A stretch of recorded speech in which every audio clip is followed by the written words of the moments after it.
ये चेक करें ना, ये वाला जख्म है। ये देखें जी, ये हालात हैं।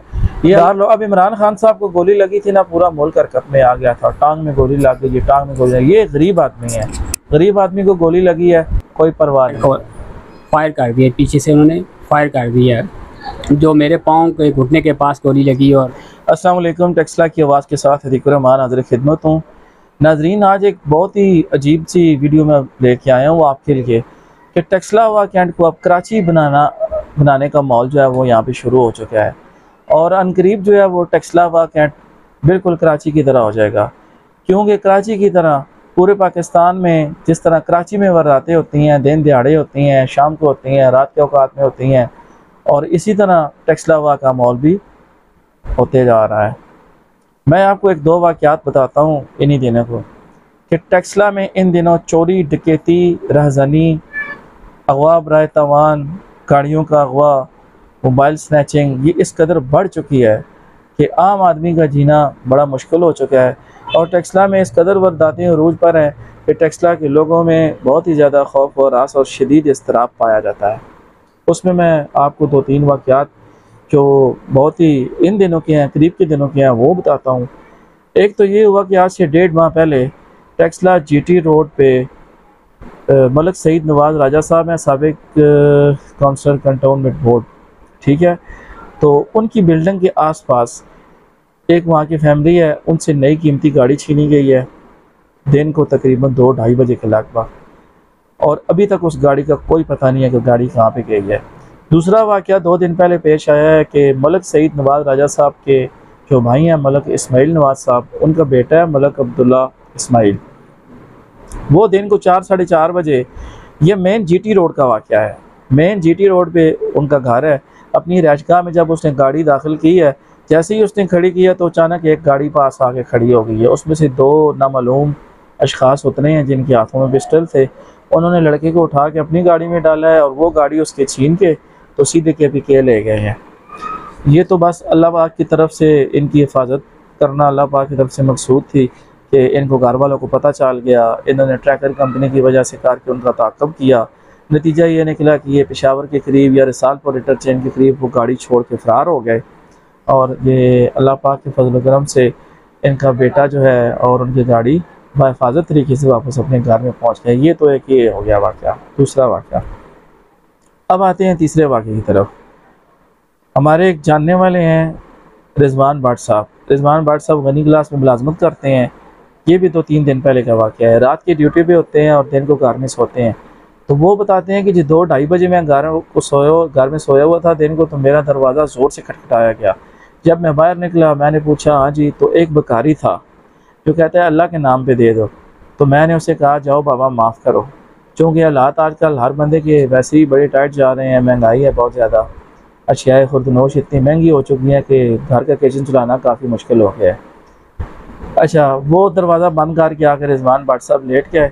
कुछ देर बाद दोबारा बड़े ज़ोर से बेल बजाएगी। रिजवान भट्ट ने कहा कि मुझे बड़ा गुस्सा है यार, कि बंदा सोने नहीं दे रहा, इसको कह दिया माफ़ करो लेकिन माफ़ करने का नाम नहीं ले रहा। तो जब जाके दरवाज़ा उसने दोबारा खोला तो वही बकारी खड़ा था। उसने कहा यार तुम्हें कहा है माफ़ करो।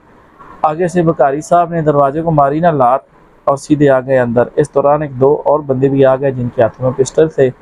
अंदर से उन्होंने कुंडी लगाई, रिजवान भट्ट साहब पे तशद्दुद भी किया, उनका मोबाइल भी ले लिया, उनकी वाइफ का मोबाइल भी ले लिया।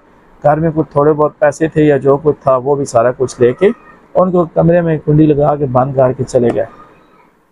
अच्छा, उसी रात को चौथा वाक़या आ गया जी।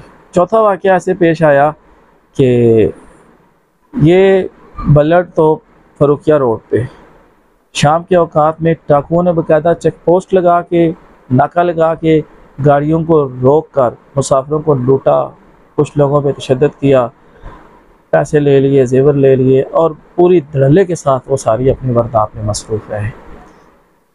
अब आ जाते हैं जी एक नए वाक़े की तरफ जो कल पेश आया है।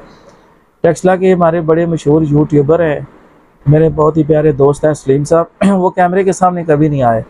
उनकी वॉइस में अपनी वॉइस ओवर कार की मुख्तलिफ स्टोरीज़ वगैरह चलाते हैं। तलाश का सफ़र उनका चैनल है, इसके अलावा दी रोग उनका चैनल है, एक और उनका इस्लामिक चैनल है राय हक, और माशाल्लाह बड़े उरूज पे जा रहे हैं इनके चैनल। तो उनके साथ ऐसे वारदात पेश आई कि टेक्सला महल्ला पड़ी मस्जिद कुबा, जो जेंट्स का कॉलेज है, डिग्री कॉलेज टेक्सला, उनके पास उनकी रहायशगाह है। तो रात को जब वो एक फ़ोन सुनने के लिए घर से बाहर निकले कि नेटवर्क काफ़ी ख़राब था, तो अचानक मोटरसाइकिल सवार आ गए जी। दो मोटरसाइकिल सवार आ गए। उन्होंने गन पॉइंट पे उनसे मोबाइल छीनने की कोशिश की, बिल्कुल घर के पास इंतहाई गुंजान आबाद एरिया में रहते हुए। तो उनकी आपस में जब हाथापाई हुई, इन्होंने मजामत की, इन्होंने मजाक समझा, इन्होंने कहा कि यार पता नहीं कोई वैसे मोहल्ले के लड़के हैं मजाक कर रहे हैं। तो उन्होंने सीधा फायर इन पे किया, अल्लाह ने इनको बचा लिया, फायर इनकी टांग पे लगा, जिस वजह से इनकी ज़िंदगी बच गई। अल्लाह ताला इनको अपनी हिफाजत में रखे, सबको अपनी हिफाजत में रखे। अभी मैं उनकी इयादत के लिए उनके पास आया हूँ, उनसे वाक़या भी मालूम करते हैं, लेकिन मैं कुछ बात करना चाहता हूँ कि टेक्सला की पुलिस और टेक्सला की इंतज़ामिया, मुख्तलिफ एजेंसीज़ और सिक्योरिटी इदारे यहाँ पे क्या कर रहे हैं। टेक्सला की एक जानब देखा जाए तो टेक्सला के साथ जुड़वा इलाका है वाह कैंट, जहाँ पे पाकिस्तान की रीढ़ की हड्डी, पाकिस्तान ऑर्डीनेंस फैक्ट्री, बहुत बड़ी असला साज फैक्ट्री के पाकिस्तान आर्मी के जो जंगी हथियार हैं, जो मुख्तलिफ बॉर्डर्स पर हमारे आर्मी के जवान और अफसरान ड्यूटी दे रहे हैं, उनके जो हैवी हथियार हैं, जदीद तरीन असला है, जितना वेपन है, वो पाकिस्तान ऑर्डीनेंस फैक्ट्री टेक्सला से बन के जाता है। इसी तरह एक तरफ हमारी HIT है, वहाँ से टैंक और तोपें वगैरह तैयार होके जाती हैं। हमारी तीसरी जानिब जो है वो PMO है, जहाँ पे एटम बम वगैरह बनते हैं। हमारी चौथी जानिब AWC है, जहाँ पे एयर वेपन कम्प्लेक्स के नाम से इदारा है, जहाँ पे एयरफोर्स की चीज़ें बनती हैं। सवाल ये पैदा होता है कि ये चारों तरफ इंतहाई अहम तरीन पाकिस्तान के इदारों के दरमियान घिरा हुआ टेक्सला शहर है, और टेक्सला शहर में इस कदर लाकानूनियत।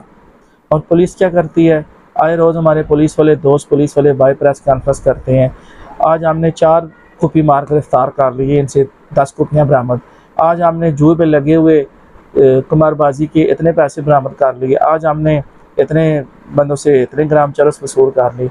अच्छी बात है, माशरे में जो बुराई की जो जड़ें हैं, मंशियात के नाम पे शराब हो गया, चरस हो गई या जुआ हो गया, ये माशरती बुराइयां हैं, आप इनको ज़रूर गिरफ़्तार करें, बहुत अच्छी बात है। लेकिन ये कोई पुलिस की इतनी बड़ी कारकर्दगी नहीं है।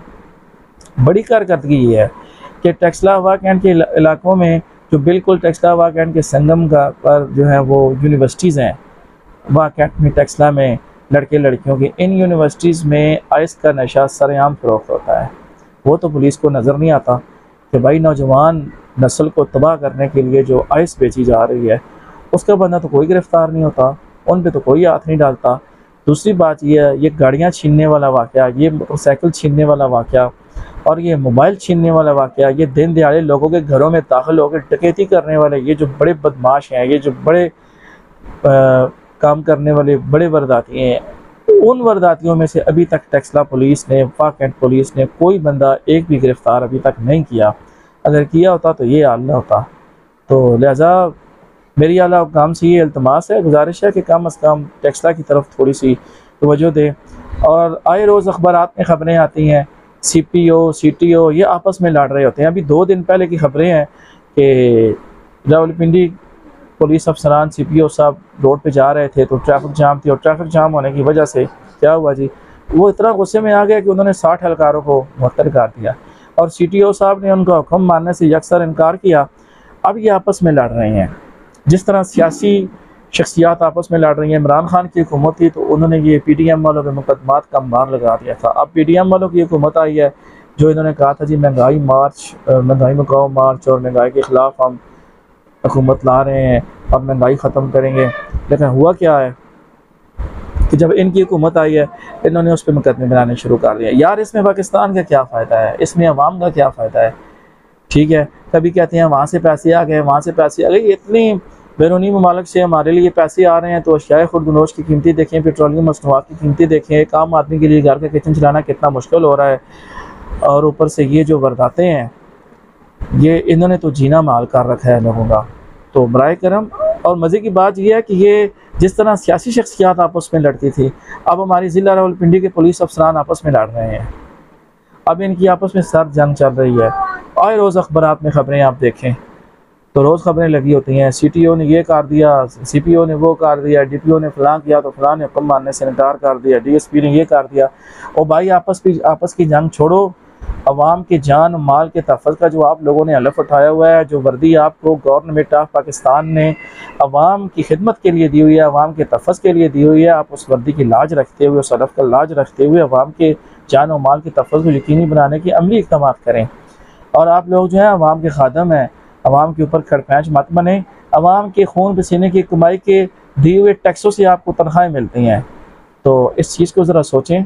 अगर नहीं चला सकते तो इस्तीफ़े दे के घरों में बैठ जाएँ, छोड़ दें। आप अवाम को बता दें कि भाई ये हमारे पास का काम नहीं है, नतीजा ये निकलेगा कि अवाम अपने डिफेंस का ख़ुद बंदोबस्त कर लेंगे।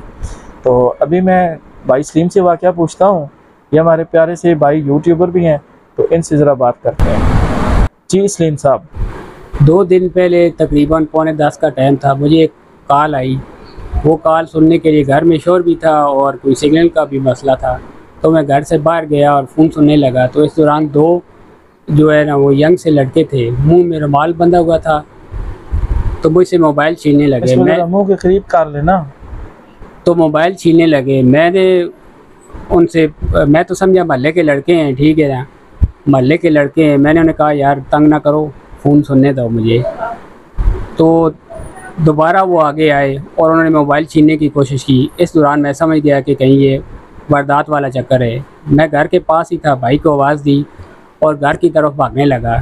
इस दौरान पीछे से उन्होंने फायर कर दिया, पीछे से उन्होंने फायर कर दिया, जो मेरे पाँव के घुटने के पास गोली लगी और गोश्त के आर पार हो गई। ये ज़रा ज़ख्म दिखाए ना, ये अभी ये चेक करें ना, ये वाला ज़ख्म है। ये देखें जी, ये हालात हैं। ये अल्लाह ताला ने सलीम भाई को नई ज़िंदगी दी है, और ये चूँकि बड़े मशहूर यूट्यूबर हैं, इनके काफ़ी सारे फ़ैन हैं, उनकी दुआओं से अल्लाह ताला ने इनको नई ज़िंदगी दी है ताकि ये नई नई वीडियोज़ बना के उनकी खिदमत में पेश कर सके। अब ये देखें, अगर ये गोली जो इनकी टांग पे लगी है, खुदा न खास्ता इनके वजूद के किसी हिस्से में और लग गई होती तो ये इनका काम जो है ना ख़राब हो गया होता। सलीम भाई अपने चैनल्स का नाम भी बता दें ज़रा, जितने आप चाहते हैं। चैनल है, एक चैनल है तलाश का सफ़र, दूसरा चैनल है दिरोग और तीसरा चैनल है राय हक। और ये चैनल जो है तीनों, ये एक मैं यानी कि 2 हम दोस्त हैं मिलकर चलाते हैं। मेरे दोस्त का नाम है फैसल जान सामी, वो और मैं मिलकर ये चैनल चलाते हैं। बहुत शुक्रिया सलीम भाई, आपने वक्त दिया। अच्छा तो दोस्तों ये सूरत हाल है, आप देख लें कि इन डकैतों के हाथों से एक आम और गरीब आदमी बिल्कुल भी महफूज नहीं है। जो मालदार लोग, अब इमरान खान साहब को गोली लगी थी ना, पूरा मुल्क हरकत में आ गया था, टांग में गोली लग गई, टांग में गोली लगी। ये गरीब आदमी है, गरीब आदमी को गोली लगी है, कोई परवाह नहीं है, किसी को कोई पता नहीं है। तो इंतज़ामिया, पुलिस और एजेंसीज़ और हमारे इदारे और हमारे हुक्मरान, इनका काम है आप जी भर के लूट मार करें। हम आपको मना नहीं करते, क्योंकि लूट मार करके आपने मानना तो है नहीं है कि हमने लूट मार की है। हम कहते हैं आप सादिक और अमीन हैं, ठीक है, लेकिन अवाम के जान और माल का तहफ़्फ़ुज़ भी आप यकीनी ज़रूर बनाएं। मिलते हैं किसी नए वीडियो में। अल्लाह हाफ़िज़।